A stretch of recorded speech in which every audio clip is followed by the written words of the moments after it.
Hello people, BD kicks ওয়েবসাইটের পক্ষ থেকে এইচটিএমএল এবং সিএসএস ভিডিও টিউটোরিয়ালসের প্রথম ভিডিওতে আপনাদের সবাই ওয়েলকাম জানাতেছি। আমি ফয়সাল আহমেদ।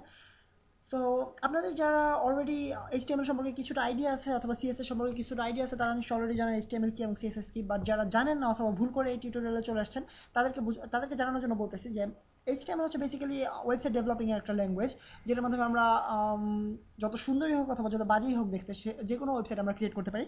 সো এইচটিএমএল শিখতে গেলে আমাদেরকে যেটা প্রথমে প্রয়োজন হবে সেটা হচ্ছে অ্যাকচুয়ালি আপনাদেরকে আগে এইচটিএমএল কি সেটা সম্পর্কে একটা আইডিয়া দেওয়া যায়। সো আপনারা দেখতে পাচ্ছেন একটা পেজ চলে আসছে, স্ক্রিনে দেখা যাচ্ছে, সেটা হচ্ছে গুগলের হোম পেজ, যেটা আপনারা সবাই চিনেন নিশ্চয়ই। সো গুগলের হোম পেজ বেসিক্যালি একটা ওয়েবসাইটের পেজ।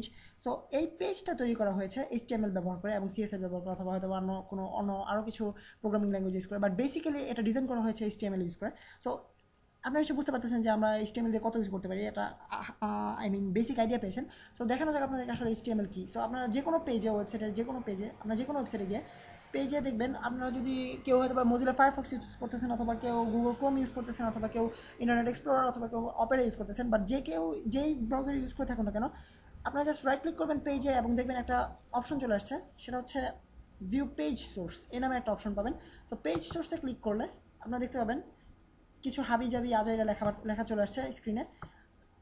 এগুলো হচ্ছে বেসিক্যালি এইচটিএমএল। আপনারা এসে ভাবতেছেন যে এত এত পরিমাণ লেখা, সো আপনারা এসে ভাবতেছেন যে এটা একটা আই মিন প্যাচেন্ডা টাইপের একটা ল্যাঙ্গুয়েজ। বাট আসলে তা না, আপনাদেরকে দেখানোর পর আপনারা বুঝতে পারবেন। আই মিন আমার ভিডিও টিউটোরিয়ালগুলো ফলো করলে আপনারা যারা টোটালি নিউ এইচটিএমএল এর ক্ষেত্রে অথবা যারা টোটালি প্রথমবারের মতো শুনতেছেন এইচটিএমএল নামটা, তাদের জন্য বলতেছি, আমার সবগুলো টিউটোরিয়াল দেখার পর আপনারা একজন প্রো হিসাবে আপনারা ওয়েবসাইট ডেভেলপিং শুরু করতে পারবেন। সো আশা করি আমার সাথে লেগে থাকবেন এবং শেষ পর্যন্ত ভিডিও টিউটোরিয়ালগুলো দেখে যাবেন। সো আপনাদের জন্য এক্সপ্লেন করতেছি যে আপনারা দেখতে পাচ্ছেন এখানে লেখা আছে এইচটিএমএল। সো এইখানে এর ভিতরে যে লেখাগুলো আছে এবং সবার শেষে আপনারা দেখতে পাবেন এইচটিএমএল আরেকটা লেখা আছে। সো বেসিক্যালি এর ভিতরে যতগুলো হেড, বডি, এই লেখাগুলোর ভিতরে যতগুলো কোড আছে অথবা যতগুলো লেখা আছে, এগুলো হচ্ছে বেসিক্যালি এইচটিএমএল ল্যাঙ্গুয়েজ। সো আপনারা বুঝতে পারতেছেন যে আমাকে কী করতে হবে, অর্থাৎ এই লেখাগুলো ডেভেলপ করতে হবে অথবা এই লেখাগুলো লিখতে হবে ঠিক যেভাবে আমরা অন্যান্য প্রোগ্রামিং ল্যাঙ্গুয়েজে লিখে থাকি। সো আমাদেরকে এইচটিএমএল ডেভেলপ করতে হলে অর্থাৎ এইচটিএমএল কোনো একটা ওয়েবসাইট ডেভেলপ করতে হলে যেটা প্রথমে দরকার হবে সেটা হচ্ছে একটা ডেভেলপমেন্ট এনভায়রনমেন্ট। অর্থাৎ আমরা অন্যান্য প্রোগ্রামিং ল্যাঙ্গুয়েজের ক্ষেত্রে বিভিন্ন সফটওয়্যার নামিয়ে নেই যেগুলোতে আমাদের প্রোগ্রামিং ডেভেলপমেন্ট এনভায়রনমেন্ট ইনস্টল করা থাকে অথবা কম্পাইলার দরকার হয় যেগুলোর ক্ষেত্রে সেই সব জিনিস ইনস্টল করা থাকে।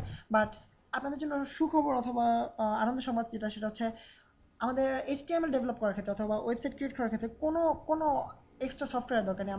আমরা শুধুমাত্র জাস্ট নর্মালি নোটপ্যাড ইউজ করি, আমাদের সবার উইন্ডোজের সাথে যেটা দেওয়া আছে। আমরা যেহেতু বাঙালিরা মোটামুটি উইন্ডোজ জাতি, সবাই উইন্ডোজ ইউজ করে থাকে। সো আপনাদের সবার কাছে নিশ্চয়ই এটা আছে, সেটা হচ্ছে নোটপ্যাড।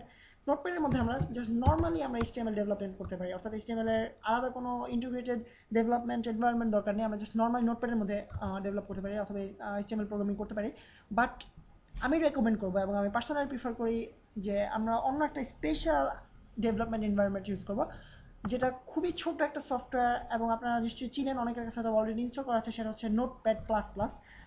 এবং আমি আমার পরবর্তী টিউটোরিয়ালগুলো সবগুলোই এইচটিএমএল এবং সিএসএস এর ক্ষেত্রে সবগুলো টিউটোরিয়াল আমি নোটপ্যাড প্লাস প্লাসের ডেভেলপমেন্ট দেখাবো আপনাদেরকে। বাট বেসিক্যালি নোটপ্যাড এবং নোটপ্যাড প্লাস প্লাসের মধ্যে খুব বেশি একটা ডিফারেন্স নেই। আপনারা যারা যেটা ইউজ করতে চান সেটা দিয়ে ডেভেলপমেন্ট করতে পারবেন। এবং কোনো প্রবলেম যদি হয়ে থাকে সেক্ষেত্রে আমাকে জানাবেন অবশ্যই কমেন্টসের মাধ্যমে অথবা বিডি গিক্স ওয়েবসাইটের মাধ্যমে আমার সাথে কন্ট্যাক্ট করতে পারেন। সো আমরা চলে যাই কীভাবে আমরা এইচটিএমএল ডেভেলপমেন্ট করবো সেই আলোচনায়। সো আমি যে আপনাদেরকে অলরেডি বলেছি যে নোটপ্যাড প্লাস প্লাস দরকার হবে। সো আমরা গুগলের মাধ্যমে ডাউনলোড করি, যেহেতু গুগল আমাদের ফ্রেন্ড যে কোনো কিছু ডাউনলোডের ক্ষেত্রে অথবা খুঁজে বের করার ক্ষেত্রে। Notepad plus plus. So notepad plus plus search দেওয়ার পরে প্রথম ক্লিক করবেন হোম। ঠিক কী জানি না, আমার দুটোই আজকে অসম্ভব পরিমাণে স্লো এবং আমি কোনো কিছু করতে পারতেছি না ঠিক মতো। তারপরও দেখা যাক আমরা কত দূর যেতে। সো এখান থেকে আপনারা কখন এটা ব্রাউজ করতেছেন অথবা আমি ভিডিওটা কবে 3-4 বছর পরে ব্রাউজ করতেছেন অথবা আমার ভিডিওটা দেখতেছেন। সো এই জন্য আমি বলতেছি যে ঠিক কোন ভার্সন থাকবে আমি ঠিক জানতেছি না, বাট আপনাদের লেটেস্ট ভার্সনটা নামাবেন। অর্থাৎ এখানে দেখতে পাচ্ছেন নোটপ্যাড প্লাস প্লাস 5.9.3 রিলিজ, অথবা আপনাদের ক্ষেত্রে হয়তো বা 10.9 রিলিজ হয়ে যাবে। সো আপনারা যেই সময় ব্রাউজ করতে থাকেন ঠিক সেই সময় লেটেস্ট ভার্সনটা আপনারা ডাউনলোড করবেন। এবং কীভাবে ডাউনলোড করতে হবে সেটা আপনারা ডাউনলোডে যাবেন জাস্ট, অথবা আপনারা এখান থেকে ক্লিক করতে পারেন। যদি আপনাদের তখন এইসব অপশন থাকবে কিনা আমি ঠিক বলতে পারতেছি না।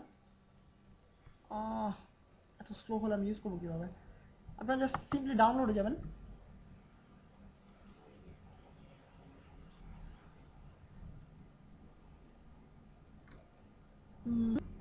দেন ডাউনলোড থেকে আপনারা দেখতে পাবেন যে installer zip package 7 Z package. So normally আপনারা জিপ প্যাকেজটা ডাউনলোড করতে পারেন। জিপ প্যাকেজে ক্লিক করার পরে আপনারা দেখবেন ডাউনলোড অপশন চলে আসবে। অলরেডি ডাউনলোড করে রাখছি এবং ইনস্টল করে রাখছি। সো আপনাদেরকে দেখালাম না কীভাবে ইনস্টল করতে হয়, বাট আপনারা যেহেতু অলরেডি ব্রাউজ করে আমার এই ওয়েবসাইট পর্যন্ত চলে আসছেন এবং ভিডিওটা ওপেন করতে পেরেছেন, সো আশা করি আপনারা একটা নর্মাল সফটওয়্যার ডাউনলোড করতে পারবেন এবং নর্মাল ইনস্টল করতে পারবেন।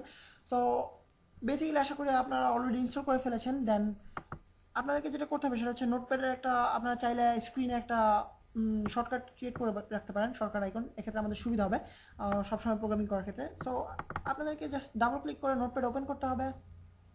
দেন আপনারা দেখবেন অলরেডি একটা নিউ ফাইল ওপেন করে দেওয়া হয়েছে, বাট আপনারা যদি অন্য কোনো ফাইল ওপেন করতে চান সেক্ষেত্রে আপনাদেরকে করতে হবে, এখানে একটা সুন্দর একটা বাটন আছে যেটাতে অলরেডি জাস্ট ক্লিক করার মাত্রই নতুন একটা ফাইল ওপেন হবে।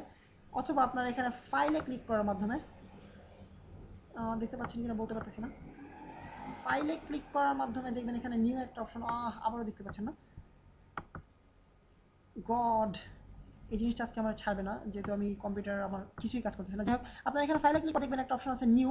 দেন নিউতে ক্লিক করার পরে আপনারা নতুন একটা ফাইল খুলতে পারবেন। সো আমরা নতুন একটা ফাইল খুললাম। দেন আমরা HTML কোডিং শুরু করতে পারি। সো টিউটোরিয়াল কিন্তু আপনারা জাস্ট নোটপ্যাড ডাউনলোড করবেন এবং আপনাদেরকে একটা বেসিক কনসেপ্ট দেওয়া হলো HTML কি সেই সম্পর্কে। দেন আমাদের নেক্সট কাজ হচ্ছে আমরা HTML কোডিং শুরু করবো। সো নেক্সট ভিডিও টিউটোরিয়াল আপনাদের সাথে HTML কোডিং করা হবে এবং সেই পর্যন্ত আপনারা ওয়েট করেন এবং নেক্সট ভিডিও টিউটোরিয়াল আপনাদের সাথে দেখা হবে। আমি সাইন অফ করতেছি, Faisal Ahmed from BD gigs.